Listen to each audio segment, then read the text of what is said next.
ඔයා මේ පිරිමි ළමයිගේ කමෙන්ට්ස් වලට එහෙම හાર્ට් රියැක්ට් දාන එයාලගේ පෝස්ට් වලට හાર્ට් රියැක්ට් දාන ගෑනු ළමයින්ද මෙහෙමයි ඉතින් ඔකේ දෙපැත්තක් තියෙනවා සමහරව තර්ක කරනවා මේ අපි දාන්නේ පුද්ගලයාට නෙවෙයි අපි දාන්නේ පෝස්ට් එකට පෝස්ට් එකේ හොඳට කියලා. ඉතින් මෙහෙමයි පෝස්ට් එක ෂෙයා කරන කෙනා දිහා බලන්න පැසේටම කලින් ෂෙයා කරන්නේ පිරිමි ළමෙක් නම් ඒක හાર્ට් එකක් දැම්මහම ඒක මේ සමහර අය ඒක අර්ථ දක්වන්නේ මේ පෝස්ට් එකට දාපු හાર્ට් එකක් විදිහට නෙවෙයි. ඒක පුද්ගලයාට දාපු හાર્ට් එකක් විදිහට තමයි දකින්නේ.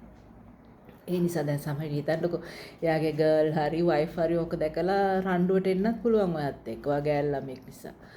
ඉතින් ඒ නිසා නිකන් ඉල්ලම් කන්න ඕනේ නෑනේ නේද? නිකන් කාගේවත් හිතවල අනවශ්‍ය බලාපොරොත්තු ඇති කරන්න ඕනෙත් නැහැ.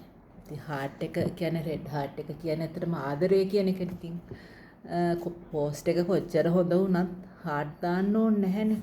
අර කියා රියැක්ට් එක දාන්න පුළුවන්. එහෙම ඒක කරලා කමෙන්ට් එකක් විදියට ගොඩක් හොඳ පෝස්ට් එකක් කියලා පොඩි කමෙන්ට් එකක් දාන්න පුළුවන්. good post කියලා හරි දාන්න පුළුවන් නේ ෂෝට් ෆෝම් එකේ.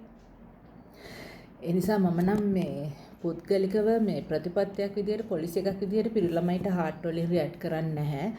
කමෙන්ට් එකකවත් හાર્ට් දාන්නේ නැහැ. මොකද කරන්නේ මම හાર્ට් එකෙන් රියැක්ට් කරන්නෙම නැහැ. මොකද මේ මම සෝෂල් මීඩියා රයිටර් කෙනෙක් විදියට මම අර යූස් කරන්නේ අර ලියන ඉමෝජි එක. මම ඒක හැමෝටම එවලත් ඇති.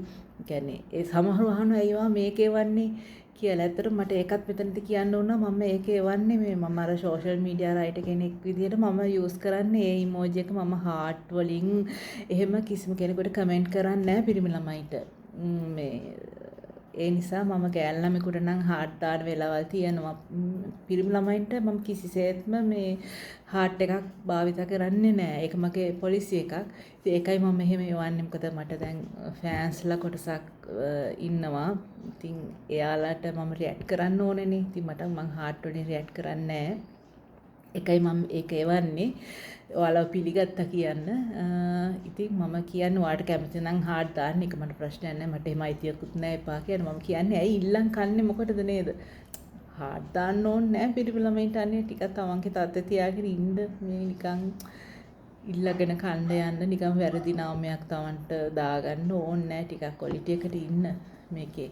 හරි පරිස්සමින් ඇත්තටම මේ සෝෂල් මීඩියා පාවිච්චි කරන්න ඕනේ. මොකද ගොඩක් අය වැරදි විදිහට හිතනවා අපි ගැන වැරදි විදිහට දකිනවා. ඒවා අපි හිම්ම සමහරලාට කරගන්න දේවල්. ඒ නිසා අපි ගොඩක් පරිස්සම් වෙන්න ඕනේ. අපිටම දාගත්ත ප්‍රතිපත්ති මාලාවල් ටිකක් තියෙන්න ඕනේ මේකේ ඉන්නවනම්. නැත්තම් හරි අමාරුයි.